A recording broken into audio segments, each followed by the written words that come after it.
泰国的寺庙内流传着一个诅咒，出家当和尚的人永远不得还俗，否则就会招来恶灵的追杀。这天，一个富豪第二次出家受戒，他的表情显得很慌张，不停地催促着游行队伍快点走。可是眨眼的功夫，大白天竟变成了晚上。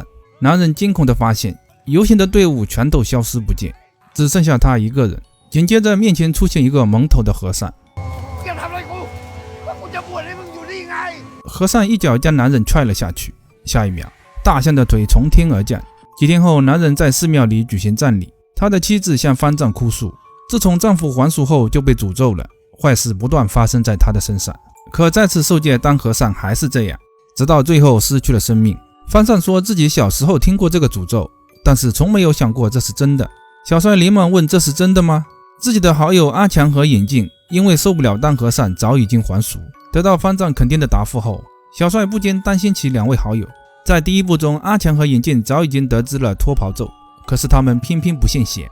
两人离开后厄运连连，浑身上下满是伤痕。就在两人在餐馆吃饭时，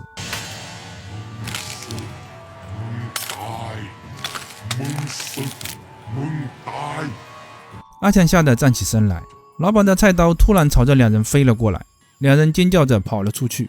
可下一秒，一辆大巴车朝着他们冲了过来。大巴车停下后，只见一个和尚站在了车顶。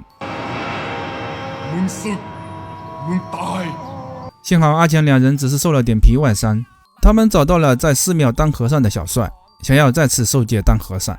小帅一眼看出两人不是真心出家，只好说方丈外出回来再说。这时一个富婆出现在这里，她带着儿子来这里还愿。原来富婆曾经许下愿望，只要儿子成为巨星，就带着他来这里受戒出家。如今儿子真的成为国际巨星了。韩国欧巴本不想留下出家，可是得知了皈依咒后，为了自己的生命安全还是留了下来。小帅让他不要害怕，现在大家正在想办法如何解除诅咒。到了晚上，恶灵还是来了，桌上的东西无缘无故飞了出去，房门也缓缓打开，房间里的人都被吓坏了，想要跑出去时房门又关了起来。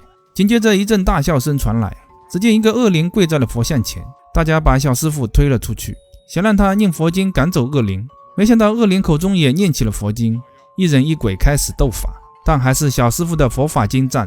恶灵身上开始燃起了火焰，他承受不住站了起来。随着火焰越来越大，恶灵一个闪现来到了众人面前，众人吓得四散而逃。而恶灵附身到了眼镜的身上，眼镜捂住脑袋发出嘶吼声，他不停地捶打着自己，眼睛也变成了惨白色，而且他的力量变大，把上来帮助他的人一一打飞了出去。接着他一把掐住了阿强，似乎对他有某种敌意。小师傅想要救阿强，也被恶灵掐住脖子举在了空中。经过大家的努力，眼镜终于从附身中脱离了出来，可是危机还没有解除。幸好小帅及时赶到，一铁锹打在了恶灵身上，恶灵这才化成黑烟消散。事后长毛觉得是阿强和眼镜把恶灵引来，想要把两人赶出去，还好在小帅的劝说下，大家决定齐心协力破除诅咒。随后阿伟乘坐摩的去找方丈，方丈对诅咒的事也没有线索，听说隔壁的老和尚知道一些，于是小帅一行人准备离开，明天再去找老和尚了解情况。离开时，小帅走进一个房间，房门突然关了起来，他以为是大家的恶作剧，可是看见无头的佛像时，顿时感到了不对劲。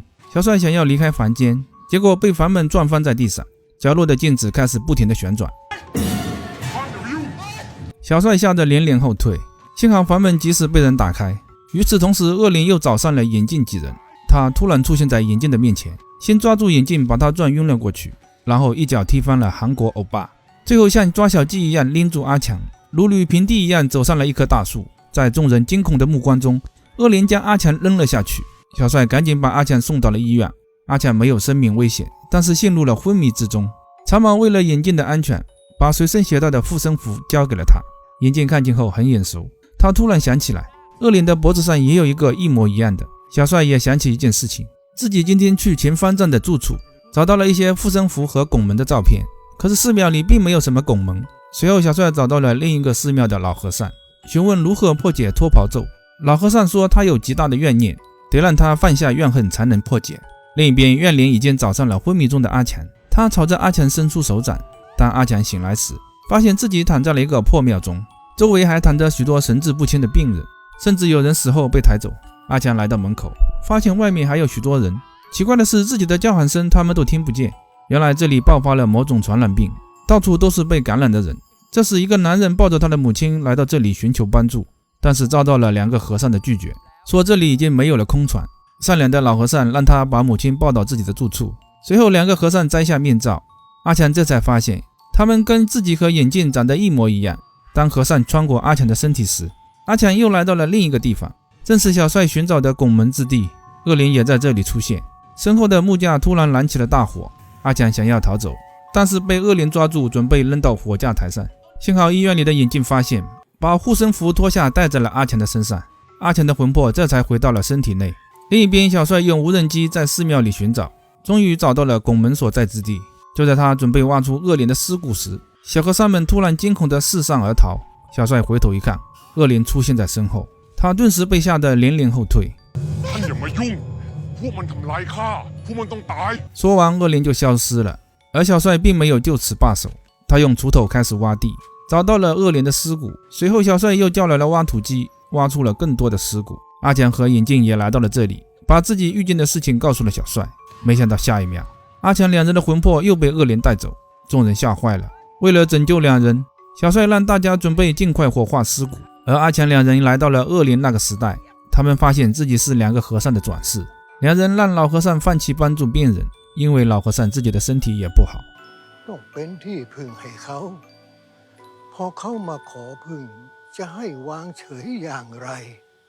这些话让阿伟十分的感动，而母亲让阿伟受戒成为和尚。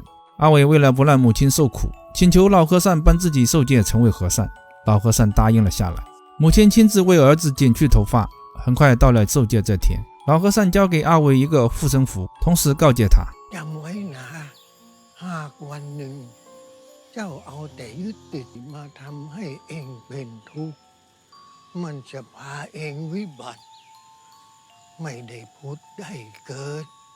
老和尚说完就晕倒了，3人赶紧把他扶进房间。直到这时，大家才发现老和尚已经被传染，而且已经停止了呼吸。2个和尚看见后急忙离开了房间。而阿伟受戒仪式还有最后一步，他恳求2人帮他完成仪式，可是和尚怕自己也被传染，一脚把阿伟踢开。和尚脱下黄袍扔到了阿伟的母亲身上，然后不顾阿伟的恳求离开了。阿伟才发现母亲已经去世了，他顿时悲痛不已。阿伟找到了2个和尚，他们说自己已经还俗，不再是和尚。阿伟觉得对方不尊重自己的母亲，上前同2人打了起来，可是双拳难敌4手，阿伟被打倒在地上。随后他把母亲进行了火葬，手里拿着护身符进行了诅咒。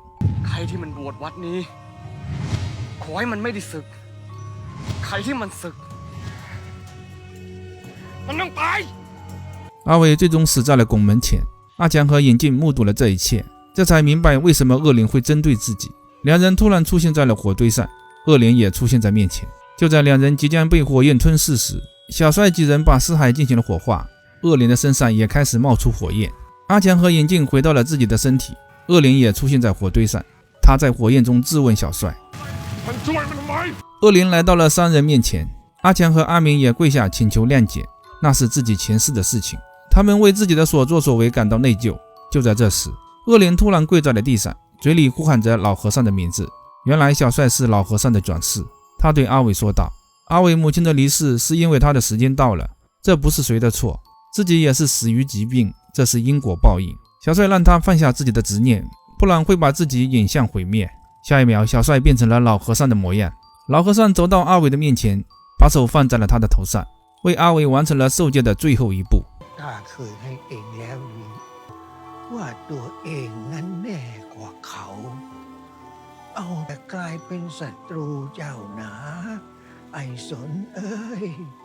阿伟说自己把他的教诲一直放在心上。面对老和尚的开解，阿伟终于放下了心中的仇恨，他化成青烟消散在这个世界。影片到这里也就结束了。《鬼市凶灵2》是一部泰国恐怖喜剧电影，它将古老寺庙的传说、神秘的宗教元素与惊悚的灵异事件巧妙结合，营造出一种令人毛骨悚然又欲罢不能的氛围。影片向观众传达了一个信息：信仰并不是束缚，而是一种力量，它能帮助人们在困境中找到希望和勇气。大家感兴趣的话，可以去看看原片。最后谢谢大家的观看。